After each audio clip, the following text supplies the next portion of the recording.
இன்றைய பதிவில் பாம்பாட்டி சித்தரின் பாடலையும் அதற்கான விளக்கத்தையும் பார்க்க போகிறோம். பாடல்: ஜோதிமய மானபரி சுத்த வஸ்துவை தொழுது அழுது அரற்றி தொந்தோம் மெனவே நீதி தவறாத வழியில் நின்று நிலையாய் நினைந்து நினைந்துருகி ஆடு பாம்பே அப்படின்னு பாடலில் சொல்கிறாங்க. இதற்கான விளக்கத்தை பார்ப்போம். ஜோதிமய மானபரி சுத்த வஸ்துவை அப்படின்னா, ஜோதினா இறைவன்.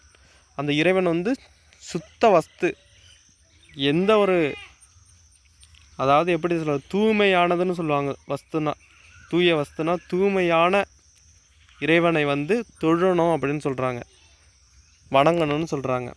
அதாவது அந்த இறைவனை தொழுது அழுதுனா தன்னோட குற்றம் குறையெல்லாம் இறைவன்கிட்ட சொல்லி அழணும் அப்படின்னு சொல்கிறாங்க.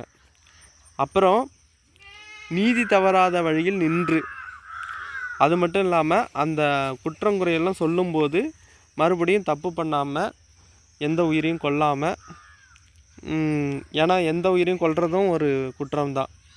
எந்த உயிரையும் கொல்லாமல் எல்லா ஒழுக்கங்களையும் கடைப்பிடித்து ஒரு 2 நாள் 3 நாள் கடைப்பிடிக்கிறது இல்லை. பார்த்தீங்களா என்ன சொல்கிறாங்க? நீதி தவறாத வழியில் நின்று நிலையாய் அப்படின்னு சொல்கிறாங்களா?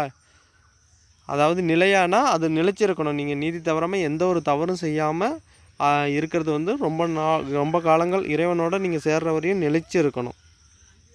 நிலைச்சி இருந்து அதை பண்ணிக்கிட்டு நிலைச்சி இருந்துட்டு அப்புறம் நினைந்து இறைவனை நினச்சி அவன் அழணும், உருகி, அதாவது நினைந்து உருகி அழணும் குற்றங்குறையெல்லாம் சொல்லி அப்படின்னு இப்பாடலில் பாம்பாட்டி சித்தர் சொல்கிறாரு.